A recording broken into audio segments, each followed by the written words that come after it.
Assalamualaikum warahmatullahi wabarakatuh. Alhamdulillah wa bihi nasta'in. Wassalatu wassalamu ala Rasulillah wa ala alihi wa ashabihi wa man tabi'ahum bil ihsanin ila yaumiddin. Rabbi shrah li sadri wa yassir li amri wa hlul 'uqdatam min lisani yafqahu qawli. Qala Allah ta'ala, a'udzu billahi minasy syaithanir rajim. Ya ayyuhalladzina amanu taqullaha haqqa tuqatih wa la tamutunna illa wa antum muslimun. Shadaqallahul azim. Yang bermaksud, wahai orang-orang yang beriman, bertakwalah kamu kepada Allah dengan sebenar-benar takwa, dan janganlah sekali-kali kamu mati melainkan dalam keadaan kamu beragama Islam. Muslimin dan muslimat, hadirin dan hadirat, sahabat-sahabat yang dirahmati Allah sekalian, alhamdulillah, syukur kita kepada Allah Ta'ala kerana beri keizinan kesempatan pada kita pada tengah hari ini untuk sama-sama kita meneruskan siri-siri kuliah zuhur kita.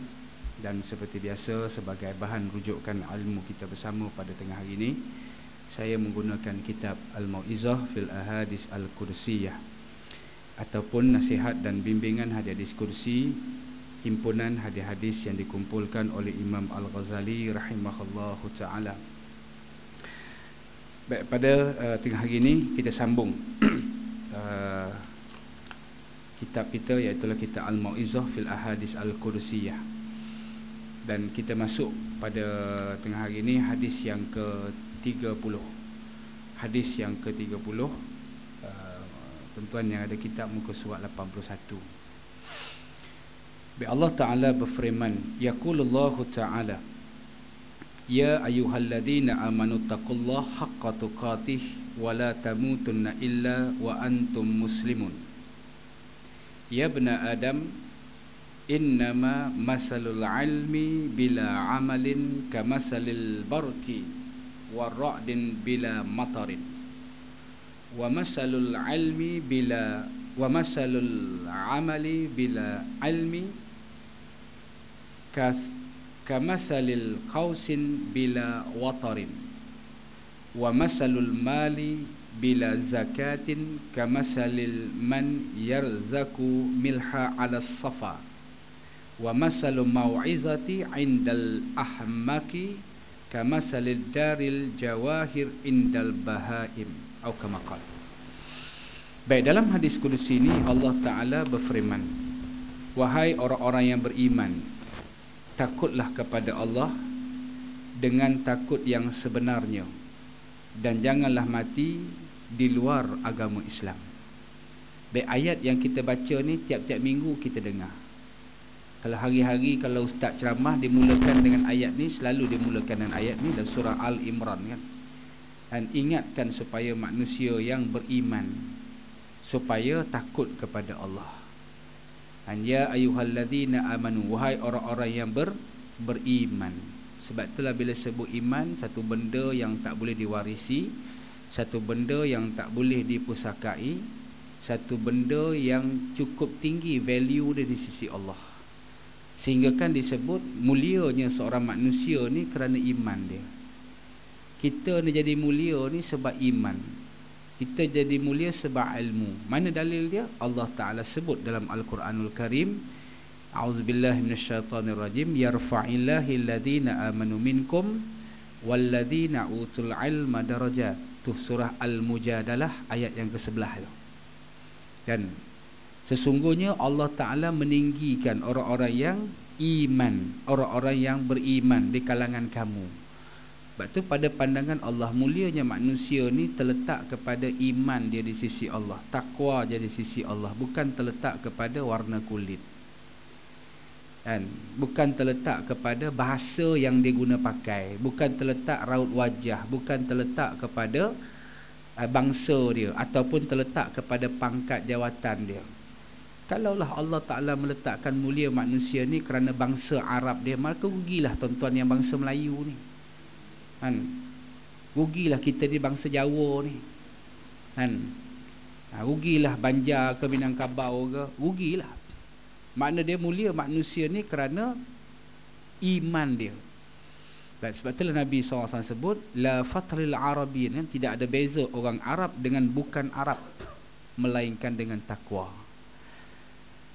Dalam sejarah kalau kita tengok bagaimana Allah Ta'ala nak jadikan pengajaran kepada kita, bagaimana Nabi SAW diutus daripada bangsa Arab, dan Nabi sendiri sebut la fatril arabiyyin, tidak ada beza di antara orang Arab dengan orang bukan Arab. Sebab selalu saya ingatkan, mentaliti kita ni, bila sebut Arab, dialah hebat. Bila sebut Arab, dialah yang konon dia banyak yang hebat dari segi takwa dia. ESO pun banyak di negara Arab ni kan. Di Qatar kan ESO, ramai staff ESO ni saya jumpa di Qatar. Dan kalau tengok dalam pesawat tu, arak ni Allah macam air mineral ni.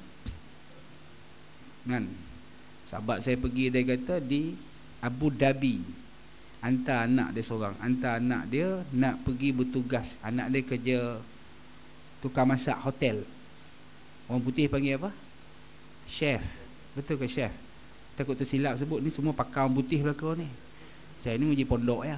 Chef.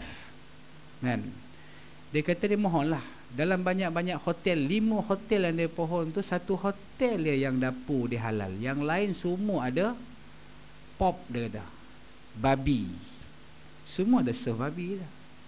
Allah, tu negara Arab. Tak apalah nak katakan bagaimana. Sebab tu Nabi kata la fatril arabiyyin, tidak ada beza orang Arab dengan bukan Arab. Sahabat-sahabat Nabi ridwanullah alaihim ajma'in yang terkenal ni banyak daripada orang, ada orang Eropah. Salman Al-Farisi, orang Eropah. Suhaib bin Sinan Ar-Rumi, ini orang Eropah. Bilal bin Rabah, bukannya orang Arab, orang kulit hitam. Utopia.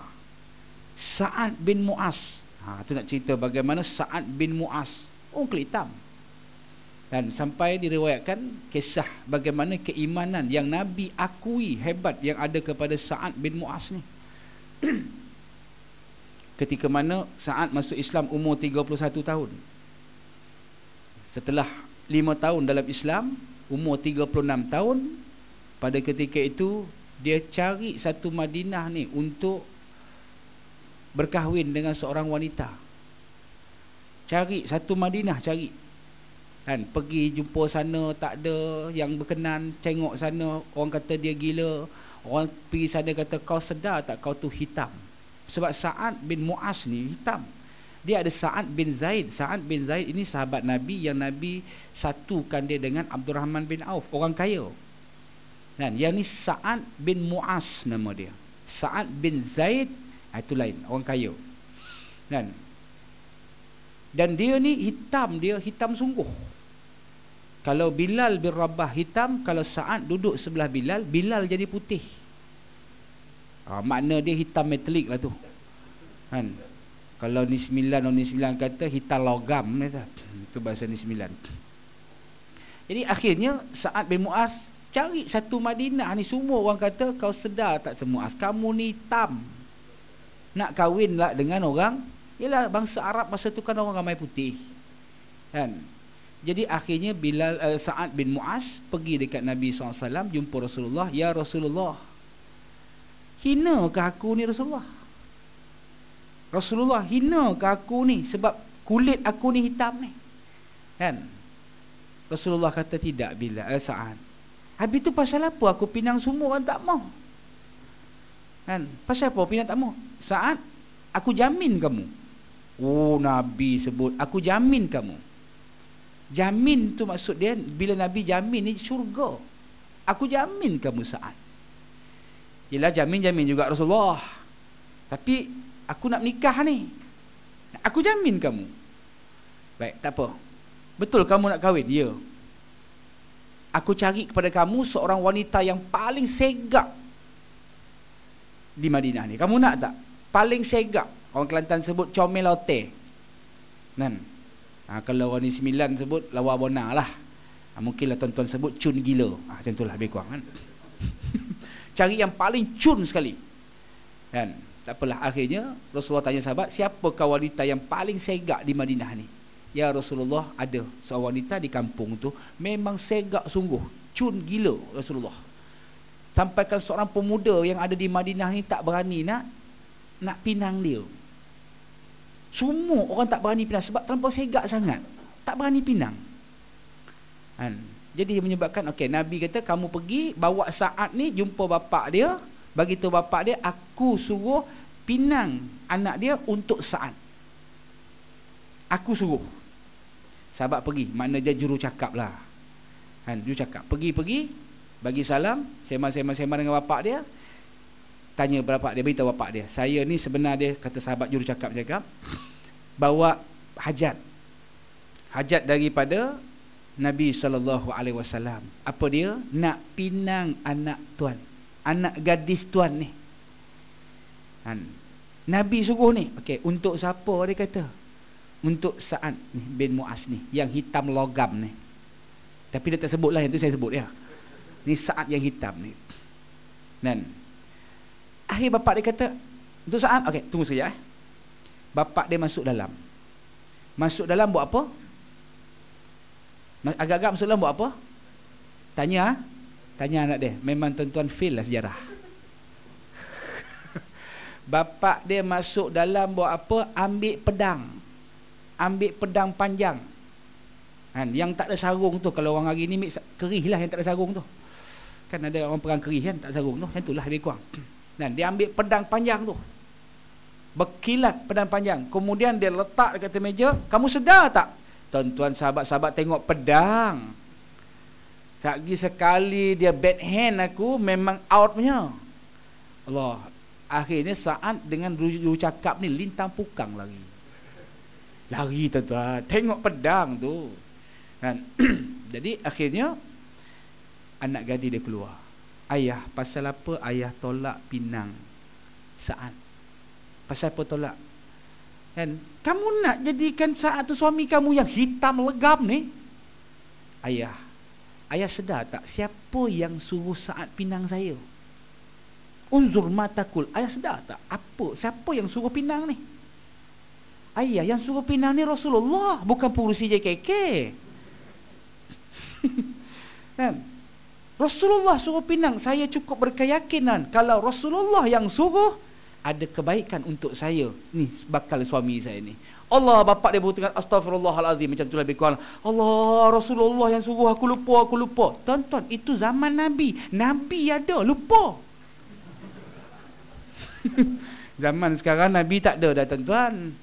Nak harap Haji Kahar lagi teruk lah. Dia pun teruk kan. Ya Allah, zaman Nabi, Allah aku lupa Nabi yang suruh. Akhirnya pergi mana? Pergi kejar balik Sa'ad ni. Kata baca dalam kitab Riyadhus Shalihin tu ada kisah ni. Ayah ni kejar Sa'ad ni, pedang bawa juga. Oh, itu yang tak boleh tahan tuan-tuan. Sa'ad ni bila tengok pedang ada, lagi kuat larilah. Macam mana tuan-tuan tengok bapak milah kejar jebon tu.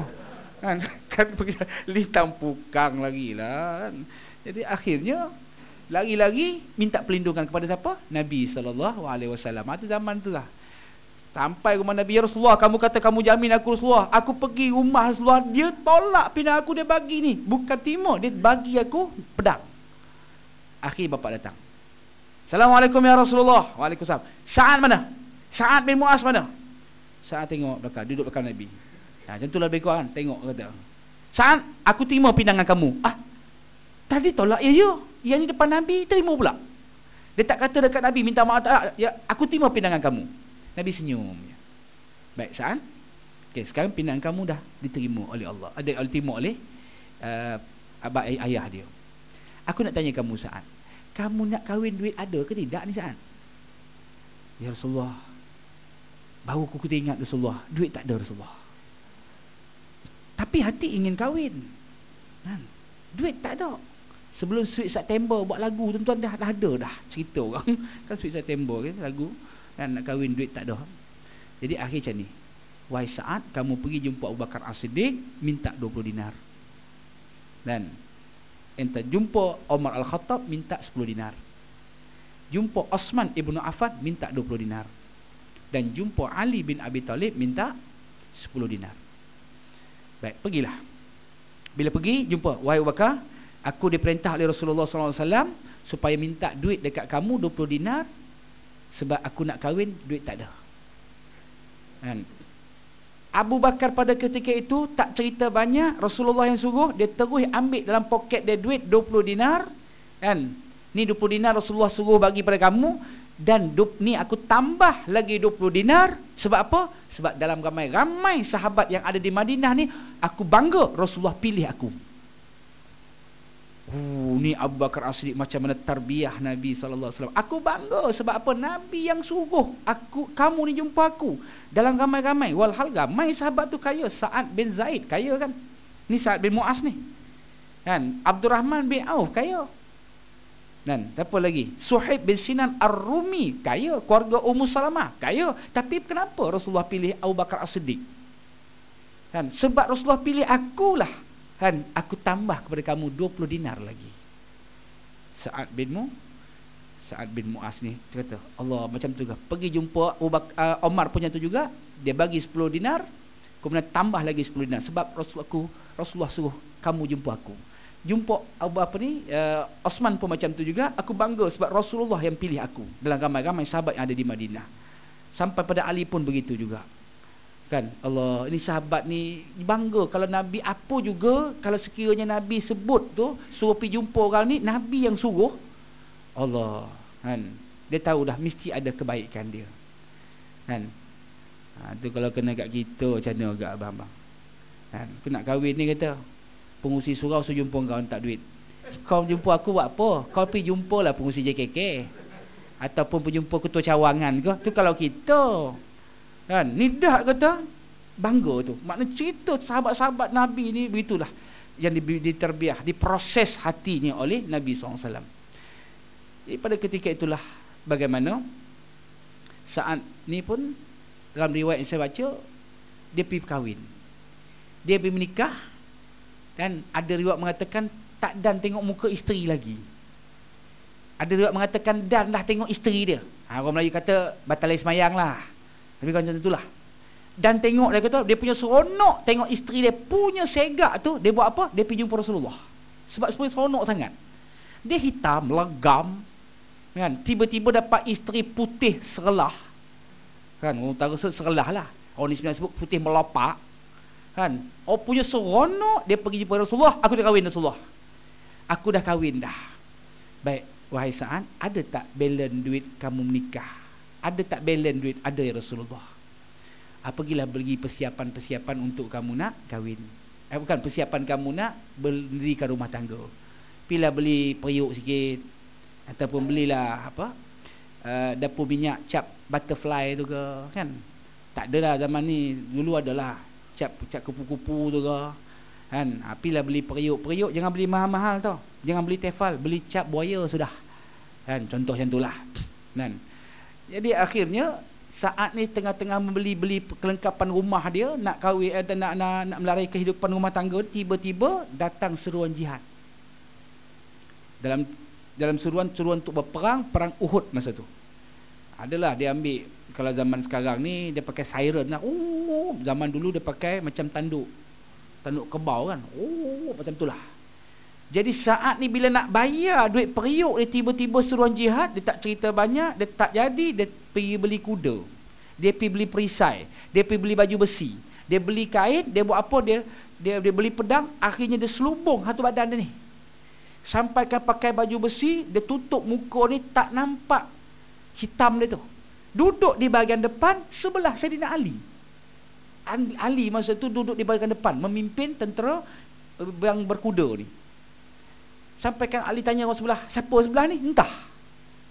Habis selubung ni. Habis selubung kan tak nampak tu. Nampak mata je. Kan? Jadi akhirnya pergi perang. Tak apa, perang. Pergi ke Uhud. Dan bila sampai di Uhud, dia kata dalam pertempuran yang hebat, memula tentera Islam dah menang, tapi tentera Islam yang mengalami kekalahan pada ketika itu. Orang yang paling awal gugur syahid siapa dia? Sa'ad bin Mu'az. Yang gugur syahid paling awal. Sampaikan ketika mana Nabi membalik-balikkan mayat, ketika mana tengok para syuhada ni, Nabi tengok daripada jauh. Bagaimana nak kenal siapa mayat berbungkus tu, tengok-tengok sikit dia dekat kaki ni ada sikit yang hitam. Itu Sa'ad bin Mu'az. Nabi tanya kepada sahabat, kamu tahu tak siapa dia ni? Tak tahu ya Rasulullah. Inilah Sa'ad bin Mu'az, pengantin baru yang baru menikah. Tak dan nak pegang isteri dia lagi. Dan ketika Sa'ad bin Mu'az gugur syahid ini, Nabi SAW bersabda, bagaimana bergegar arasy Allah. Arasy Allah bergegar menangisi semua penduduk langit dan bumi dengan kematian Sa'ad bin Mu'az. Bergegar arasy Allah. Bangunan ESO biasa bergegar tak? 3 pada skala Richter. Kalang kabut lah. Yang ni arasy Allah bergegar ni. Bagaimana keimanan yang ada kepada Sa'ad bin Mu'az. Allahu Akbar. Ni contohlah sahabat Nabi hitam.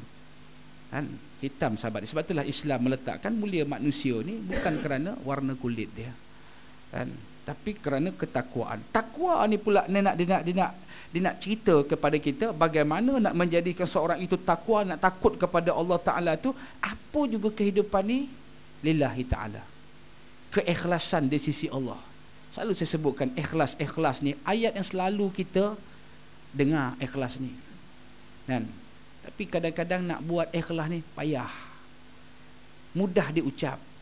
Sebab itulah saya ingat bila saya sebut perkataan ikhlas ni, selalu saya sebut dekat tuan-tuan, memang ingat tok guru saya. Nama tok guru saya tu masa tu sekitar tahun 87, 88 saya mengaji di Pulau Pinang. Nama tok guru tu Datuk Ishaq Haji Bahrum. Dia tu masa tu jadi mudir sekolah menengah agama Al-Masriyah Bukit Mertajam. Saya pergi ngaji dengan dia, tanya dengan Ustaz Sobri Arsyad, dengan Ustaz Abdul Wahab. Ini semua tuku-tuku pondok sahabat-sahabat saya ni. Bila jumpa dia, entah ingat tak, Syekh, entah cuba bagi satu je beritahu entah. Cuba entah bagi ke anda penjelasan tentang ikhlas. Ikhlas, dia kata mesti dia akan bawa apa yang Datuk Ishaq Haji Bahrum cakap. Dan ikhlas tu dia kata benda yang sesuai dengan huruf ikhlas tu. Nak jadi seorang tu ikhlas sesuai dengan huruf dia. Kan huruf ikhlas ni ada 5. Alif, kha, lam, alif, sad. Alif, kha, lam, alif, sad. Ikhlas 5. Yang pertama syarat nak jadi ikhlas ni, mestilah seorang itu beriman. Mesti ada iman. Barulah dia boleh jadi ikhlas. Iman ni macam mana? Iman ni satu benda yang kita sebut tadi tak boleh diwarisi. Dia berhubung kait dengan soal pendidikan, dia berhubung kait dengan soal tarbiyah, dia berhubung kait dengan soal pengorbanan. Itu iman. Benda yang mahal di sisi Allah. Satu, dia kata. Nak jadi orang ikhlas mesti ada iman. Kalau tak beriman, tak jadi. Yang kedua, kha. Dia bila dah beriman ni, dia mesti mudah nak buat khair. Nak buat baik. Kha tu maksud dia khair. Dalam bahasa Arab, khair tu maksud dia baik. Siapa nama Muhammad Khair, contoh dia. Baiklah. Nama lah, orang belum tentu lagi. Ramai orang yang dah cantik, baik pula tu. Cantik, baik. Orang nama lah. Tahu cantik, baik. Cantik ni dalam bahasa Arab nama dia Jamil. Baik tu mana dia khair. Kalau disambung jadi saya tak kata tuan-tuan cakap kan. Saya nak ceritakan bagai nama lah, orang belum tentu lagi kan. Jadi makna dia mudah buat kebaikan. Mudah nak buat baik ni. Contoh buat baik macam mana? Ambil apa yang Nabi SAW jawab kepada Sayyidina Ali bila Ali tanya kepada Nabi SAW. Ya Rasulullah, di atas dunia ni kita boleh kenal tak siapa dia ahli syurga, siapa dia ahli neraka? Di atas dunia ni kata Sayyidina Ali ni banyak tanya kepada Nabi. Dia gerbang ilmu. Sebab tu Ali ni gerbang ilmu. Di atas dunia ni kita boleh kenal tak siapa dia ahli syurga, siapa dia ahli neraka? Ya, Nabi kata di atas dunia kita dah boleh kenal dah. Siapa ahli syurga, siapa ahli neraka. Dekat esok ni kita boleh kenal siapa ahli syurga, siapa ahli neraka. Siapa dia? Siapa juga yang dipermudahkan oleh Allah melakukan kebaikan, itulah dia ahli syurga. Mudah nak buat baik. Tak gaduh nak suruh-suruh banyak. Tak, dia tahu dah mudah nak buat baik. Contoh nak buat ibadat semayang ke, nak sedekah ke apa ke, dia mudah buat baik. Itulah dia ahli syurga. Ahli neraka Rasulullah, siapa juga dipermudahkan oleh Allah buat kejahatan, itulah dia ahli neraka. Mudah nak buat jahat, mudah nak bantah, mudah nak cerca, mudah nak perli agama-agama Allah, itulah orang dia kata ahli neraka. Orang nak buat baik mudah. Banyaklah contoh kita buat contoh sedekah. Tapi sebenarnya sedekah dengan bagi hutang ni agak-agak dia mana yang lebih banyak pahala tu? Sedekah dengan bagi hutang. Mana banyak pahala dia? Sedekah ke bagi hutang? Macam ni. Kalau Tok Guru saya sebut, yang paling banyak pahala ni bagi hutang, bagi pinjam duit ke orang. Tu banyak pahala. Sebab apa? Bila kita bagi hutang, dia tak sama macam bagi sedekah. Kita bagi sedekah, kita bagi derma atas dasar ihsan, belas kasihan. Ni minta sumbangan untuk tuan-tuan untuk bagi derma ni. Mana dia? Allah kesian ustaz ni tak ada nak buat ni minta derma kan, minta nak buat. Kita bagi atas dasar ihsan. Oh kesian dia, bapak dia meninggal. Oh kesian dia ni ibu tunggal. Kesian dia dalam keadaan makna kita bagi tu atas dasar belas kasihan. Lepas tu kita dah bagi habis tu lah. Tapi kita bagi hutang ni, bagi pinjam duit korang atas dasar apa? Yakin. Kita bagi dia. Sebab orang bagi hutang ni selalu dia, orang tu hari-hari kita jumpa. Kalau tak hari-hari jumpa pun seminggu sekali jumpa. Kalau tak seminggu sekali pun sebulan sekali kita jumpa dia. Kita bagi tu pula sebab kita yakin nak dia ni boleh bayar dekat kita. Dan kita bantu dia tu tujuan untuk apa? Memang bila kita jumpa hari-hari ni, dia pun akan bagi tahu kita, Ustaz, boleh pinjam duit Ustaz? Okey, tak apa. Kata saya kebetulan nak perlukan, Ustaz maklumlah nak masuk sekolah ni bulan 12 Ustaz. Kalau budak-budak nak sekolah, saya pun nak perlu duit sikit nak beli baju sekolah apa. Tak apa. Kita pun bagilah pinjam. Katakanlah RM1,000 lah bagi. Siapa Ustaz? Bulan 1 saya bayar Ustaz. Kita bagi hutang tu dengan sebab kita yakin dia boleh bayar tu. Bulan 1 jumpa Ustaz, saya janji dengan Ustaz nak bayar bulan 1 Ustaz. Tapi tengok-tengok bulan 1 ni nampak saya tak boleh bayar Ustaz. Saya cek-cek balik rupa dia kereta dengan motor saya rock tag mati Ustaz. Dengan insurans pun mati Ustaz. Boleh tak saya tangguh bulan 2 Ustaz? Tak apalah. Saya kata tangguhkan. Tak apa insya-Allah tak apa. Saya pun tak pakai duit. Allah gandakan pahala tu. Datang bulan 2 pula Ustaz. Memang saya janji nak bayar bulan 2 Ustaz. Tapi isteri saya pula saya lupa bersalin bulan 2 ni Ustaz. Isteri bersalin pula. Aduh. Boleh tak tangguh bulan 3 Ustaz? Tak apalah, tangguh bulan 3. Dan elok bulan 3 pula Ustaz. Anak saya dapat 9A SPM Ustaz. Dapat tawaran belajar universiti pula Ustaz. Saya nak pakai duit pula. Saya bulan 3 ni pun tak boleh bayar juga Ustaz. Boleh tak tangguh sampai bulan 4 Ustaz? Tak apalah. Tangguh tu Allah gandakan pahala lagi. Sampai bulan 4 Ustaz. Nampak bulan 4 pun tak boleh bayar juga. Tu macam mana Ustaz kata? Ustaz kata tak apalah. Kau bayarlah selagi mana ada bulan kau bayarlah. Tak, ni bulan-bulan sungguh ni. Bukan bulan tu Ustaz. Selagi ada bulan kau bayar. Besok dah tak ada bulan besok. Tak payah-bayarlah. Jadi akhir tunggu berbulan-bulan. Akhir kata, Ustaz, saya ni malu nak jumpa Ustaz. Sebab saya dah hutang ke Ustaz ni. Tak apalah. Kata, macam ni lah. Aku halalkanlah. Duk susah payah kau kata 2 hari-hari malu jumpa, aku halalkan dunia akhirat. Ambil dah, sudahlah. Sudah. Kita halalkan tu Allah bagi gandakan pahala tu. Subhanallah. Tapi dalam ramai-ramai ni siapa yang boleh buat ni? Agak-agak siapa yang boleh buat? Ni kebaikan tu. Makna siapa juga dipermudahkan buat baik, itulah dia ahli syurga. Tak payah kita nak cakap petik ayat-ayat Quran, cerita tentang kebaikan. Semua kita alim dah nak buat baik ni. Tapi kadang-kadang kita tak ada kekuatan nak buat. Fikirkanlah nak buat kebaikan. Ramai orang buat kebaikan. Tadi saya ceramah muslimat pukul 9.30 tadi. Dekat surau Haji Husin lah. Surau Cempaka Al-Falah. Lepas tu keluar tu daripada ceramah, tengok-tengok selipar ni semua dah kita masuk macam ni dekat surau tu, selipar kita menghadap ke surau lah. Balik selipar tu dah bukan terbalik macam ni, dia pusing kan. Dia pusing kan ni. Patutlah seorang budak tadi saya nampak ada seorang lelaki kerja dia pusing selipar. Semua muslimatnya selipar. Tengok-tengok semua susun elok ya. Allahu Akbar. Saya kata dalam ramai-ramai yang dengar ceramah hari ni, kata yang paling banyak pahala tu lah abang yang susun selipar tu. Dia susun selipar ya. Banyak pahala. Kita pun tak terfikir nak susun selipar. Tuan-tuan ada fikir nak susun selipar kasut tak? Ada? Tapi dulu lah susun elok kan. Habis semua keluar berebut nak susun selipar pula. Tak payahlah dah kan.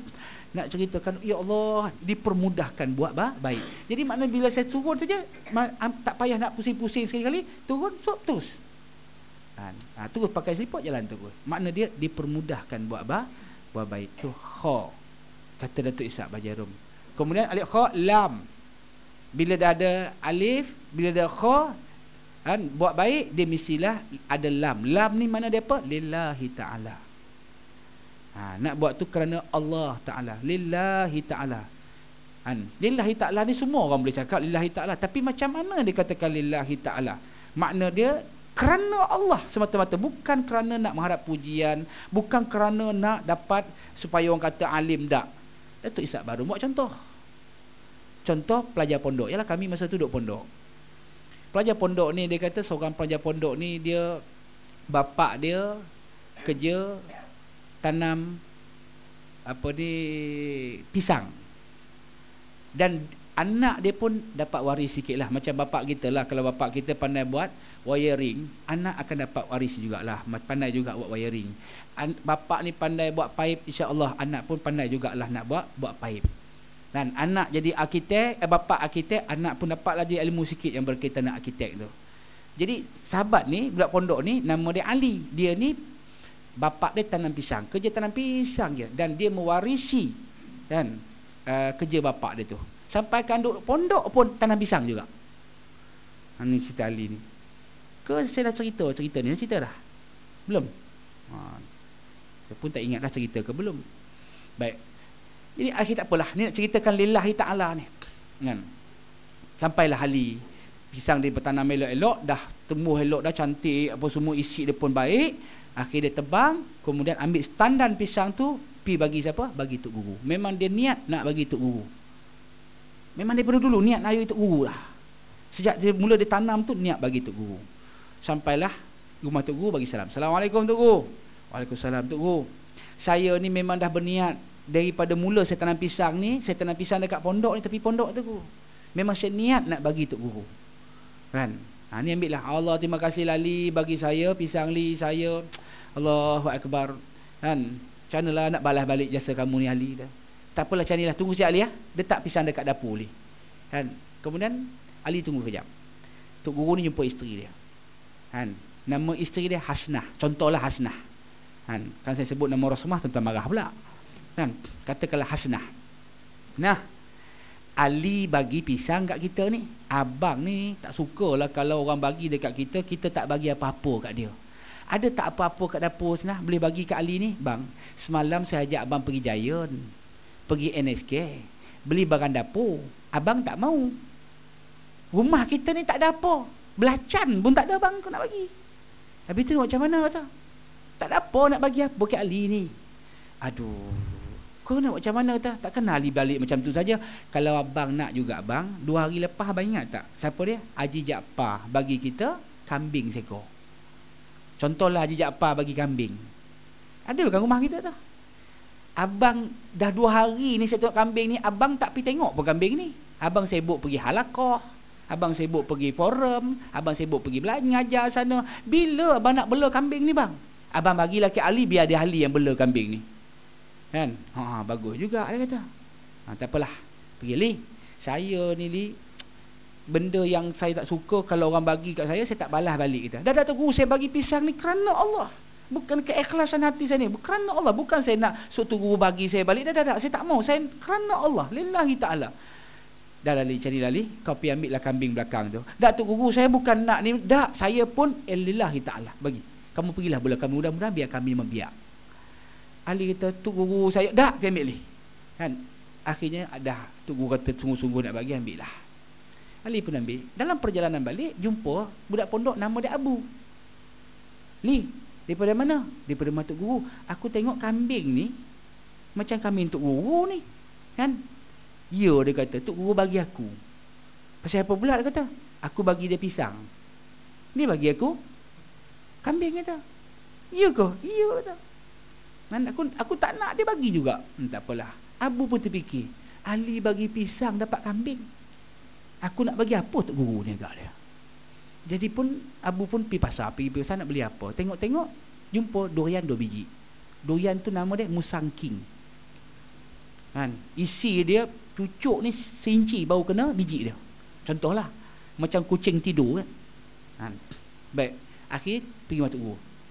Pergi Matuk Guru tu bagi durian dengan harapan Ali bagi pisang dapat kambing. Dia bagi durian dengan harapan dapat unta ke, lembu ke, kuda kan. Paling kurang lah lembu lah.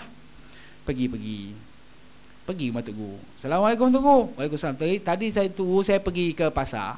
Saya tengok jumpa durian Musang King dua biji. Saya teringat Tok Guru. Saya teringat Tok Guru. Kan? Jadi saya beli 2 biji untuk Tok Guru. Allah terima kasihlah Bu. Letak dekat dapur tu Bu. Jumpa bini pula Tok Guru. Abu datang pula nah. Kita nak bagi apa ni? Tak ada apa bang. Biskut Mary pun tak ada kau nak bagi tu. Contohlah biskut Mary. Tak ada apa nak bagi kat Abu bang. Habis tu macam mana nak bagi ni kata? Tak ada benda nak bagi ni. Macam ni lah bang. Abang bagilah pisang yang Ali bagi ni. Bagilah pisang yang Ali bagi tu. Akhirnya bagilah Bu. Saya ni benda yang paling saya tak suka bila orang bagi dekat saya, kemudian saya tak bagi balik. Balas dia. Tak apalah Bu, macam ni lah. Kan? Saya tak ada apa nak bagi. Dia kata ni, kau ambil lah je lah pisang ni. Ambil lah pisang ni, kau buat lah balik. Abu masa tu, ya Allah, ingat kau dapat lembu. Kan? Tengok dapat pisang ya Ali. Abu ni balik dengan penuh longlai. Maka dia bawa balik pisang tu. Mulai hari itulah pisang tu dinamakan pisang. Yang tu riwayat yang tak betul tu saya tambah. Tak pun nak ceritakan bagaimana Ali ni bagi tadi dapat kambing ni sebab apa? Dia bagi ni dengan hati yang ikhlas. Tu saya nak uraikan lillahi ta'ala tu. Dia bagi ni bukan nak suruh turu dia bagi balik. Dah kerana Allah. Si Abu ni bagi tujuan nak dapat di atas dunia pun Allah Ta'ala dah tunjuk dah. Lillahi ta'ala. Makna dia alif kha lam. Lam tu lillahi ta'ala. Baik, kemudian alif balik. Alif kha lam alif. Alif tu maksudnya ihsan. Ihsan ni apa dia? Anta'budallah. Selalu kat masjid ada dia hantar ni. Anta'budallah ka'annaka tarahu fa illam takun tarahu fa innahu yaraka. Kamu menyembah Allah seolah-olah Allah ada depan kamu. Kan? Allah ada depan kamu. Kalau kamu tak nampak Allah, kamu yakin sungguh-sungguh Allah sedang memperhati tingkah laku kamu. Itu maksud ihsan. Kan? Tengok abang pun ni pun ihsan dekat nama. Kan? Makna dia ihsan tu maksudnya dalam hadis Nabi. Hadis yang kedua kita baca tu kan. Hadis Matan Arba'in tu. Hadis yang tulis Mak Nawawi tu kan. Ya Muhammad ikhbirni alal ihsan. Bagi tahu aku apa nama ihsan. Nabi SAW jawab, anta'budallah. Kamu menyembah Allah seolah-olah Allah duduk depan kamu ni. Kalau kamu tak nampak Allah, kamu yakin sungguh-sungguh Allah sedang memperhatikan tingkah laku kamu. Kesan daripada ihsan ni apa dia? Kamu akan tingkatkan semua sifat-sifat mahmudah, kamu akan buang semua sifat mazmumah. Sebab itulah bila ibadat ni kan, macam Luqmanul Hakim pesan pada anak dia, ya bunayya wa anakku, apabila kamu solat ni, cubalah kamu anggap di depan kamu ni Allah ada depan kamu. Allah ni bukan kawan-kawan kamu. Allah ada depan kamu. Bila Allah depan kamu ni, kamu bayangkan macam mana sikap kamu depan Qadi Rabbul Jalil, raja sekalian alam.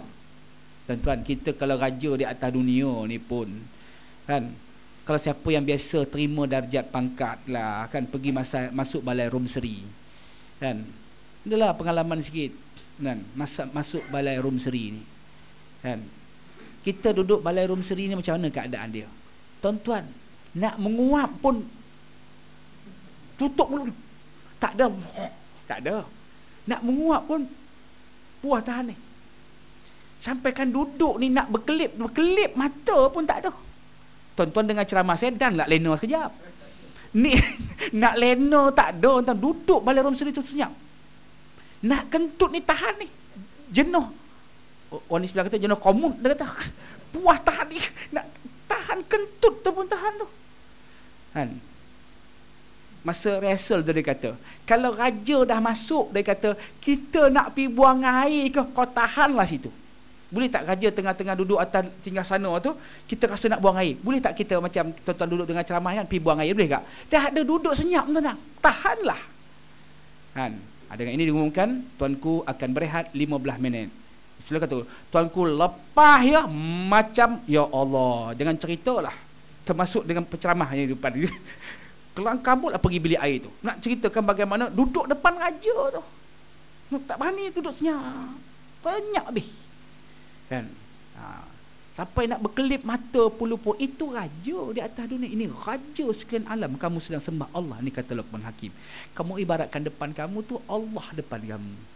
Supaya timbul kekhusyukan dalam kamu nak melakukan satu ibadah. Jadi sebab itulah ihsan, kamu menyembah Allah seolah-olah Allah duduk depan kamu. Man. Bukan orang tertentu. Kita orang tertentu pun kita dah hormat dah. Ni Allah duduk depan kita. Baik. Alif, kha, lam, alif. Dan last sekali sad. Sad tu maksud dia salih. Salih ni maksud dia apa? Baik pada pandangan Allah dan baik pada pandangan manusia. Nak jadi orang yang ikhlas ni mestilah orang yang kemuncak daripada ikhlas tu salih. Makna dia kalau jadi pekerja yang baik pada pandangan manusia dan pekerja yang soleh baik pada pandangan Allah. Kalau dia jadi dia jadi suami suami yang baik dan suami yang soleh. Kalau jadi isteri yang baik, isteri yang soleh.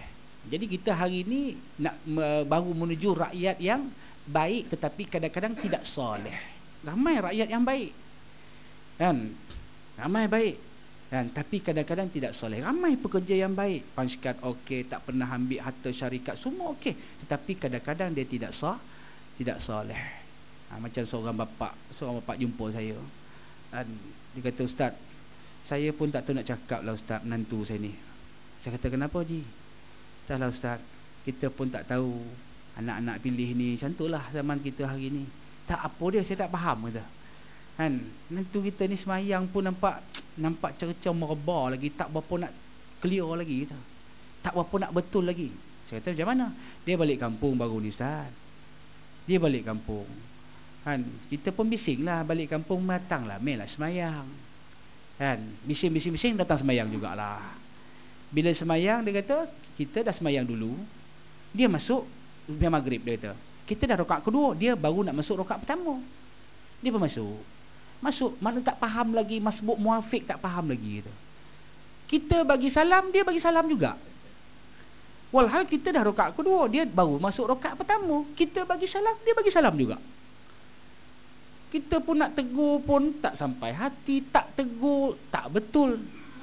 Dia sembahyang maghrib. Kalaupun dia balik kampung, dia duduk jauh ke, dia musafir ke, kan, yalah, maghrib mana boleh qasar. Kalau isyak tak apa lagi lah, kod 2 rakaat ni maghrib mana boleh qasar Ustaz kata.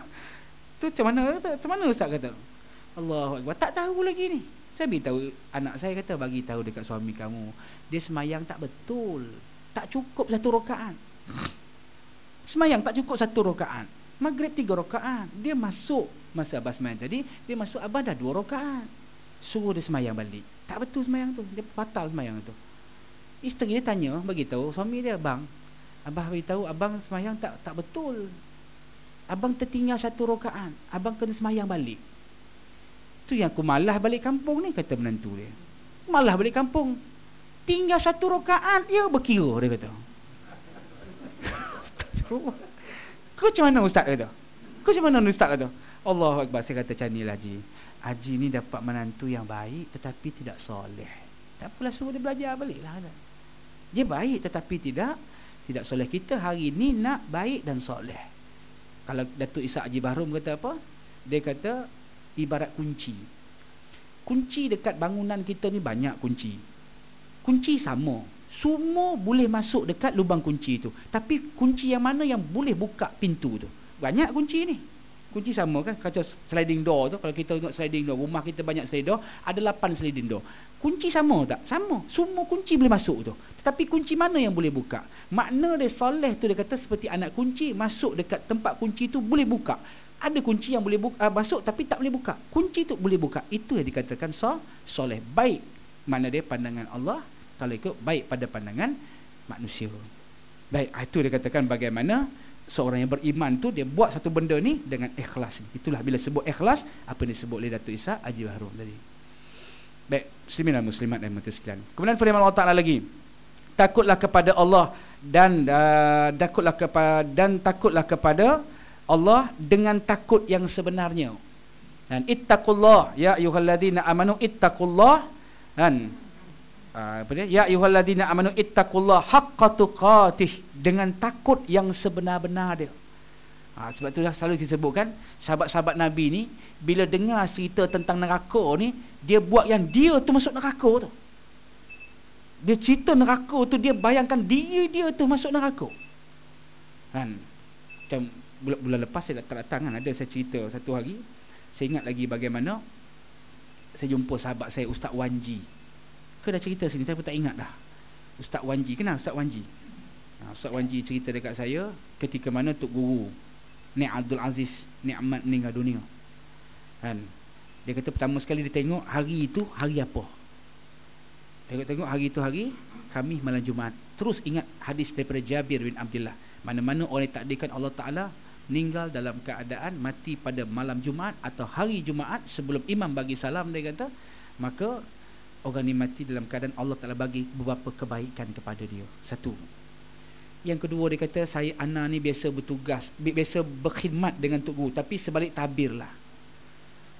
Biasa tanya sekali dekat isteri Tok Guru, Datin Tuan Sabariah Tuan Ishak.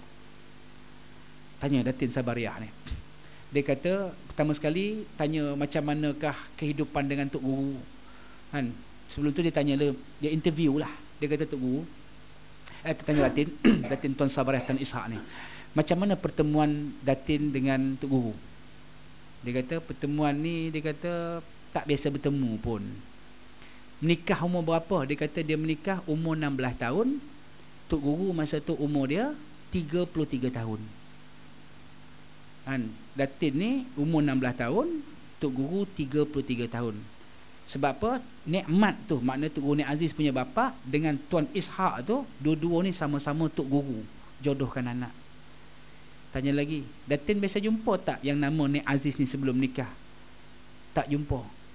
Tengok, tak biasa tengok. Cuma biasa tengok gambar je. Gambar tu pun dia kata masa tu Tok Guru Nik Aziz umur dia gambar dia tu gambar umur 19 tahun. Masa tu gambar Tok Guru Nik Aziz nak pergi belajar di India. Tu yang nampak gambar, dia kata. Ni nak menikah, masa tu Tok Guru Nik Aziz dia kata umur 33 tahun. Cuba tuan-tuan bayangkan, 15 tahun dah gambar tu. Kan? Tak apa lagi lah. Tanya lagi. Cuma dia kata Tok Guru ni, bila kehidupan dengan Tok Guru ni, macam mana saya tengok Datin dengan Tok Guru ni, dia, macam nak kata macam belangkah, tak mana tak adalah isu-isu yang teruk, makna tak ada yang nampak keluarga misali lah nampak macam mana. Jadi kami nak tahan saja dan tanya bagaimana kehidupan Tok Guru ni dengan Datin. Dia kata dia ingat sebelum nikah bapak dia pesan ni, Tuan Ishak ni pesan dekat Tuan Sabariah ni, pesan 3 perkara ni sebelum nikah ni. Pesan 3 perkara, kalau nak suami kamu ni sayang sampai bila-bila, sampai bila-bila lah, jaga 3 benda ni. Kalau nak sayang sampai bila-bila, jaga 3 benda. Akak kalau nak tulis sikit kak, sampai bila-bila. Man. Apa dia kata? Yang pertama sekali bapak dia pesan, dia kata jaga makan minum dia. Makan kena jaga. Kan? Dia kata, Datin Sabariah kata dia tak pernah benarkan Tok Guru pegang sodit senduk nasi ni. Tok Guru nak pegang, habis saya pegang. Dia masukkan cedokkan dalam pinggan. Kau macam mana kak? Bang, nasi dah siap, abang cedok sendirilah, saya nak pergi pasar. Lain kak, jaga sungguh-sungguh. Kalau ada kat rumah tu kak, jagalah. Bang, kita tolong cedok. Kan? Kalau tak ada tu lain lah kan. Kita kalau masa kita adalah cedok, jaga. Kan? Confirm dia tak cari lain kak. Hak tu je. Yang kedua, jaga pakaian dia. Kan? Pakaian dia. Dia tahu dah Tok Guru kalau nak pergi mana-mana sidang dun, baju apa. Kalau Tok Guru nak pergi majlis pecah tanah, baju apa. Kalau Tok Guru nak pergi pejabat, baju apa. Kalau Tok Guru nak pergi kuliah, baju apa. Tuan-tuan perasan tak Tok Guru ni baju berapa banyak? Color dia. Ada macam color saya ni, ada macam color Haji ni. Tak ada tuan. Baju Tok Guru ni color dia kata hitam, baju untuk jumpa istana, untuk nak pergi sidang dun, tu warna hitam. Man. Yang kedua, baju warna biru laut. Biru laut ni, siapa ada biru laut? Haji pun cerah juga Haji. Dia lagi apa? Lagi Bukan gelap. Itu gelap juga. Dia lagi apa? Lagi macam keputih-putihan sikit. Biru laut tu selalu nak pergi majlis pecah tanah, majlis rasmi apa, yang tu biru putih ataupun biru laut tu. Kemudian baju putih. Baju putih ni selalu dia kata bawa pergi dengan kain plekat dia tu. Kain plekat yang Ben Ali apa nama kan? Hak tu kata. Untuk pergi ke pejabat kan. Dan baju putih jubah putih untuk nak pergi ceramah. Tu ya baju tu guru. Tak ada derban, tak ada tuan-tuan.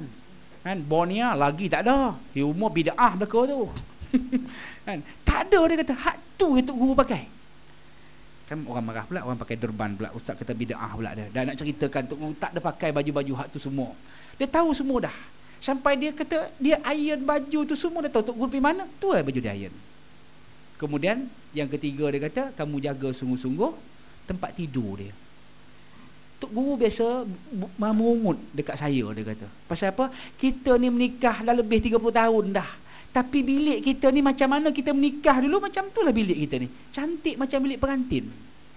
Cuma cadar tukarlah, lansir tukarlah kerana bilik dia. Bilik cantik, dia tak benarkan anak dia, cucu dia nak duduk dalam tu, tak ada.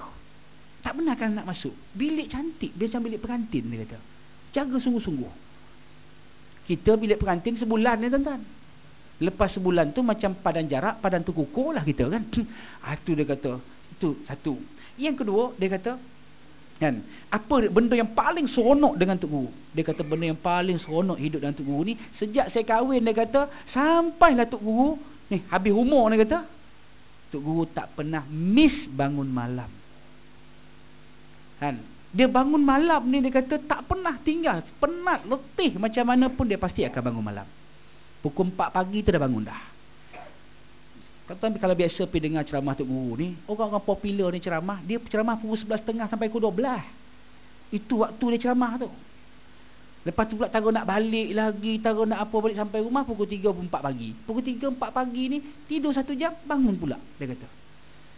Dan Tok Guru ni kalau berdoa, dia kata dia tak pernah, air mata ni tak pernah keluar ni. Dia membayangkan bila sebut, ya Allah jauhkan ku neraka, ya Allah. Dia gayangkan dia duduk dalam neraka, dia kata. Allahu Akbar. Itulah yang saya rasa dengan kehidupan yang paling seronok dengan Tok Guru ni. Tak pernah. Dia kalau doa setiap malam tu tak pernah tak keluar air mata tu. Bila cerita waqina azabannar, bila sebut waqina azabannar, mencurah-curah air mata ni. Dia biasa cerita dekat saya, dia kata dia bayangkan yang dia tu masuk neraka tu. Ni Tok Guru ni Aziz ni tu. Datuk Usam pun biasa sebut. Datuk Usam Musa, dia biasa jadi esko kanan kerajaan di Kelantan. Dia kata satu hari bawa Tok Guru pergi luar negara, tengok buat lawatan ke mana-mana, Uzbekistan ke mana ke, saya lupa. Dia kata masa pergi tidur hotel tu, Tok Guru tak tidur atas katil, tidur bawah. Atas sejadah. Dia kata Tok Guru, tidurlah atas. Tok Guru kata dah ada tilam ni. Dia kata hamba tak boleh tidur atas. Sagi takut-takut tak bangun, tahajud. Datuk Usam kata, ya Allah, Tok Guru tidur bawah, takkan menteri besar tidur bawah, aku nak tidur atas kot. Akhirnya Datuk Usam tidur bawah juga. Membazir sewa hotel malam tu. Ya Allah, ni Tok Guru, dia kata, nak ceritakan bagaimana ni contoh manusia yang haqqa tuqatih, takut kepada Allah. Wala tamutunna illa, dengan sebenar-benar takut kepada Allah. Wala tamutunna illa, dan jangan kamu mati melainkan dalam keadaan agama Islam. Apa jadi hari ni tuan Islam? Saya pemegang tauliah mengajar Jabatan Agama Islam di Persekutuan Kuala Lumpur. Tiap-tiap 2 tahun sekali dia akan panggil guru-guru ni. Guru-guru yang dibagi tauliah ni lah, untuk renew balik. Dia macam lesen jugalah. Dia tak renew ni, Perak tak renew. Saya pemegang tauliah Perak juga. Ni 9 tak renew.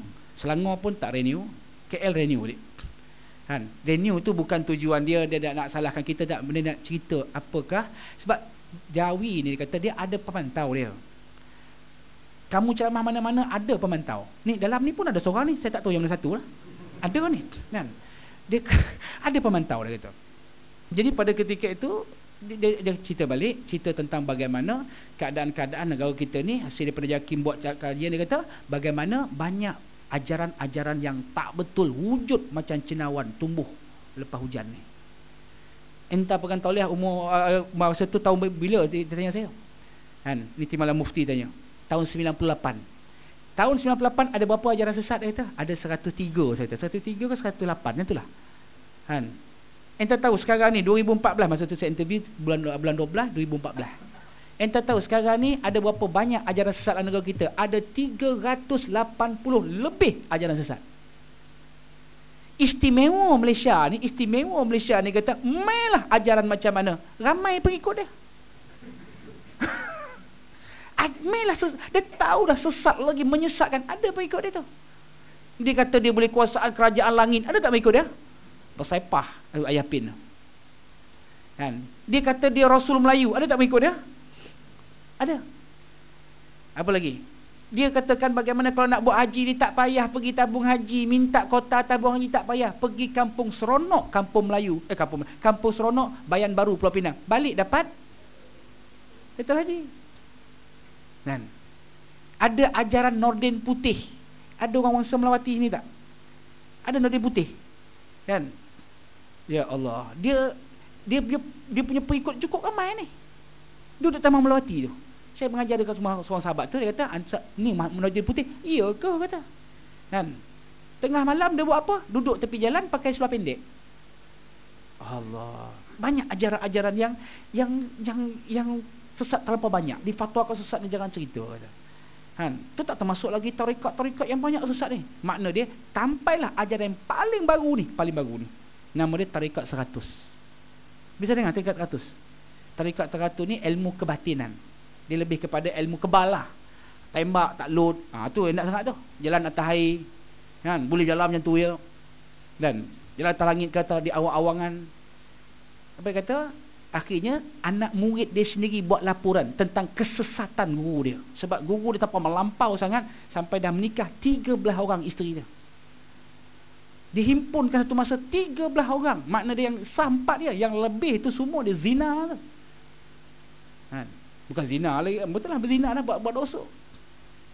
Anak murid tak puas hati, report dekat Jabatan Agama, report dekat polis. Sampai Jabatan Agama pun pelik. Selalu dia kata ajaran ni anak murid selalu takkan report. Yang ni dia kata pelik, anak murid report. Pasal apa kamu report? Saya tak puas hati dengan guru saya. Tak puas hati yang pertama dia kata menikah lebih sampai 13 orang satu. Yang kedua lagi saya tak puas hati dia kebah bini saya kata. Tu pun Jabatan Agama tanya ramai tak pengikut? Ada 600 lebih pengikut dia. Tuan-tuan, ya Allah, nak ceritakan ajaran sesat ni terlalu banyak. Walhal terang-terang dah banyak ajaran yang Nabi bawa terang-terang dah ni. Nak cepat sampai ni. Sampai tarikat nak sampai kepada makam yang tinggi lah di sisi Allah. Itulah yang banyak berlaku ajaran sesatnya. Allahu Akbar. Ini termasuklah macam-macam baru-baru ni saya dapat WhatsApp sahabat hantar cerita tentang tu tarikat Naqsyabandi tu. Ada pula nama Syekh Nuruddin. Allahu Akbar kata. Betul ke ni kata? Kan? Macam-macam ni. Sebab tu nak ceritakan bagaimana kita ikutlah apa yang Allah Ta'ala dah tunjukkan kepada Nabi SAW. Banyak benda-benda yang ada dalam dunia kita ni yang tak menyimpang cukup banyak. Sebab itulah belajarlah kepada berdasarkan ilmu yang kita ada. Sebab kita tak mau nanti disebabkan ni yang sesat ni lah kita mati dalam keadaan bukan beragama Islam. Berhati-hati dengan dunia ni tuan-tuan.